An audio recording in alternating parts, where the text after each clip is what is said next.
sur toi. Cela faisait partie de l'apprentissage à discerner quelle était la volonté de son maître, et au-delà de la volonté de son maître, quelle était la volonté de Dieu. La question que nous allons maintenant poser est: combien de temps Élisée a-t-il été à l'école de l'humilité? Je n'ai pas de chiffres à vous proposer, mais par déduction de certains textes de la Bible, il semblerait qu'il y ait été assez longtemps. Car entre le moment où le prophète est venu lui mettre son manteau sur les épaules, et le moment où, après la traversée du Jourdain, il a ramassé le manteau du prophète, et qu'Élie est monté au ciel sur les chars et des chevaux de feu, entre ces deux moments, retenez-le, Élisée avait perdu tous ses cheveux. Vous me dites, où avez-vous trouvé ça? Eh bien, dès le commencement de son ministère, tout de suite après avoir ramassé le manteau, Élisée, sur la route qui montait à Bethel, a été rencontré par 42 petits garçons qui se sont moqués de son crâne dénudé et lui ont dit « Monte chauve, monte chauve !» Il était chauve. Oh, je veux bien croire qu'il était atteint d'une calvitie précoce. Mais cela nous montre quand même que l'école semble avoir été assez longue. Voyez-vous, l'œuvre à laquelle il était appelé était très grande, et la préparation ne pouvait pas l'être moins. Pour Moïse, les 40 années à la tête du peuple de Dieu ont été précédées par 40 années à l'école de Dieu dans le désert. Et pour Jésus, les 3 années d'un ministère qui a fasciné et forgé tant de générations, ces 3 années ont été précédées de 30 années d'obscurité. Quand je me suis converti au mois de juin 1947, dès le début, je me suis senti appelé à servir le Seigneur. Mais ce n'est que 6 longues années plus tard que mon ministère a commencé à être accrédité dans les milieux évangéliques. Avec le recul, ces 6 années me paraissent aujourd'hui peu de choses, mais à l'époque, elles étaient faites d'incertitudes, et cela leur donnait une longueur démesurée. C'est peut-être le sentiment de quelqu'un aujourd'hui, quelqu'un sur qui s'est posé le manteau du prophète, l'appel de Dieu, et qui depuis lors verse l'eau de la patience, de l'attente et de l'humilité, et qui le fait depuis si longtemps qu'il se demande si Dieu n'a pas oublié l'accomplissement de ses promesses. Élisée et d'autres avec lui se sont souvent posé la même question, mais il faut nous souvenir que les appels et les dons de Dieu sont sans repentance, et que dans l'épître aux Philippiens, au chapitre 1er, verset 6, il est dit que la bonne œuvre qu'il a commencée en vous, il l'achèvera. Maintenant, je vais préciser un autre point important. L'appel qu'Élisée a reçu impliquait de sa part une décision, celle d'y répondre. Et l'appel qui vous est adressé ce matin implique de votre part une décision, car j'espère qu'au-delà de ma voix, vous avez entendu la voix de Dieu. Je suis resté dans les faits généraux. Je n'ai pas donné de précision. Il y a tant de possibilités de service que je ne pouvais pas m'étendre sur des appels précis et particuliers. Mais pour lui comme pour nous, il y avait nécessairement une décision à prendre. Il devait quitter le travail habituel qu'il aimait, auquel il avait donné des années de sa vie, travail qui comportait toutes les garanties d'avenir. Le prix qu'il avait à payer était à la mesure de son appel, et j'admets qu'il était grand. Il devait quitter son terroir, ses habitudes, ses amis, son confort, sa sécurité, sa position, ses parents, et qui sait, peut-être une douce fiancée avec laquelle il avait fait des projets d'avenir. Tout, s'il disait oui à Dieu, allait être bousculé d'un seul coup.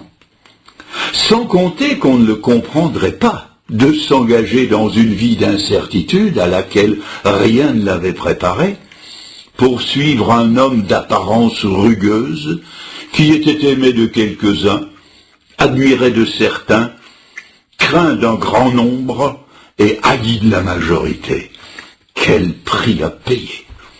Quelqu'un ce matin est peut-être face à une décision semblable. Quelqu'un qui a dit à Dieu, « Oui, Seigneur, je te servirai ». Dieu vous demande maintenant de prendre une position claire, sans équivoque, sans plus de tergiversation. À quelque assemblée ou église que vous apparteniez, à vous qui avez chanté ce chant des jeunes, « Je veux bien te suivre, Seigneur, je veux bien te suivre, mais pas maintenant. Je veux bien te suivre, mais attends. » Le Seigneur vous demande maintenant une prise de position nette, sans équivoque. Mes amis, les plus grandes destinées se sont souvent décidées dans un laps de temps très court. C'est Lévi, l'indélicat Lévi, à qui le Seigneur dit « Toi, suis-moi », et qui boucle ses coffres, et qui en un instant suit le Seigneur.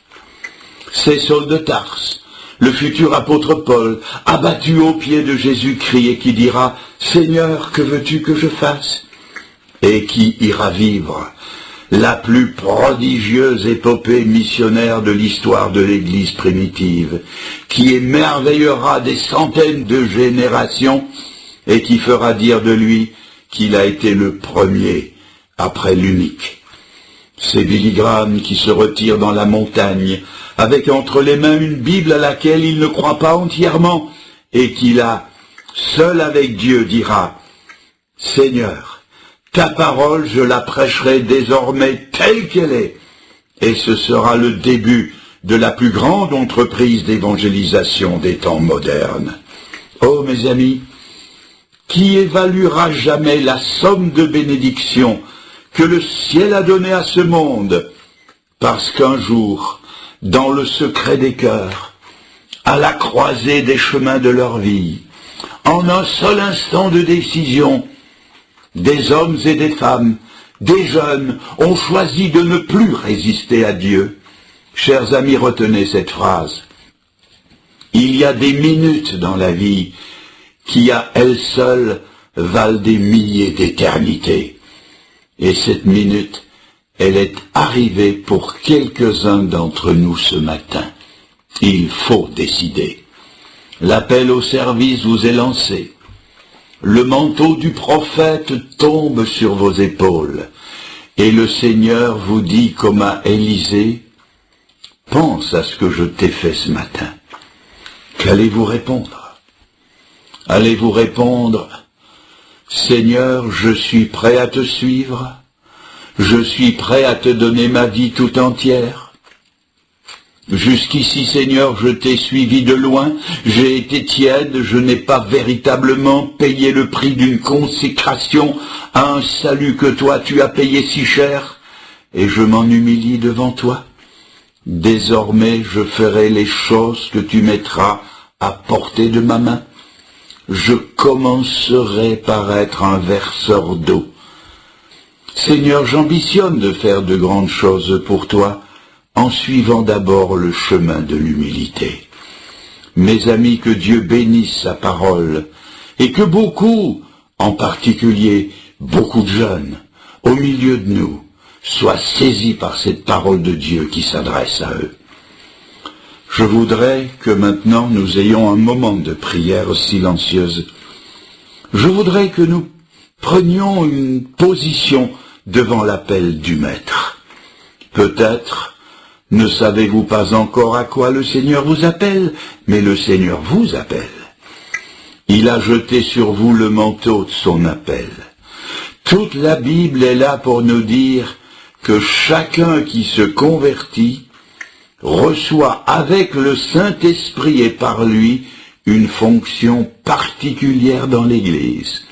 Quelle est ou quelle sera la nature de votre appel?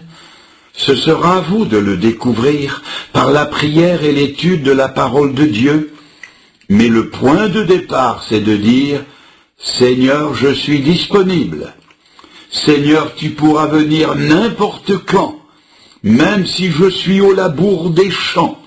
Seigneur, n'importe quand, à n'importe quelle heure ou circonstance de ma vie, je dirai comme le jeune Samuel, « Parle, Seigneur, ton serviteur écoute. » Inclinons-nous maintenant dans la prière. Seigneur, nous sommes tous devant toi dans une attitude d'humilité. Il n'y a aucun esprit de suffisance en nous. Nous ne sommes rien. Nous sommes petits. Et pardonne-nous si parfois nous l'avons oublié. Seigneur, garde-nous toutefois d'être prétendument humbles au point de refuser de te servir. Personne n'est au-dessus ou au-dessous de ton appel. Et là, Seigneur, dans nos églises ou assemblées respectives où tu nous as mis, tu veux jeter sur nos épaules à chacun le manteau du service. Seigneur, aide-nous à le comprendre et à saisir l'occasion que tu nous donnes en cette matinée du jeudi de l'Ascension. Seigneur, si nous doutons de nous-mêmes, nous ne voulons cependant pas douter de toi. Accueille les décisions déjà prises ou qui vont l'être dans le secret de nos cœurs.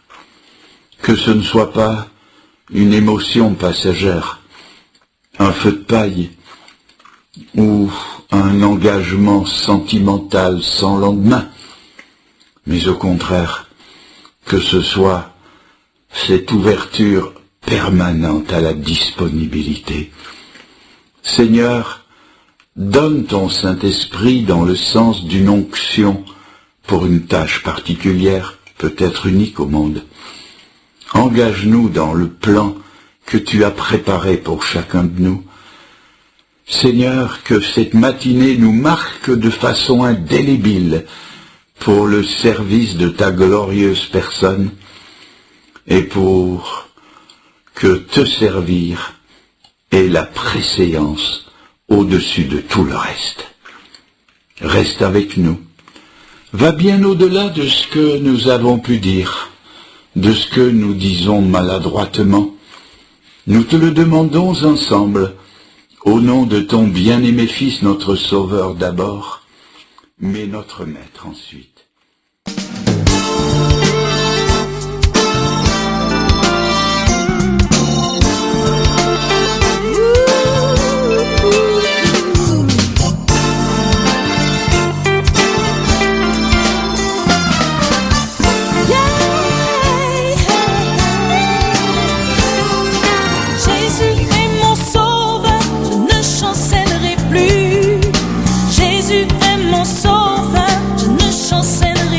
Tout comme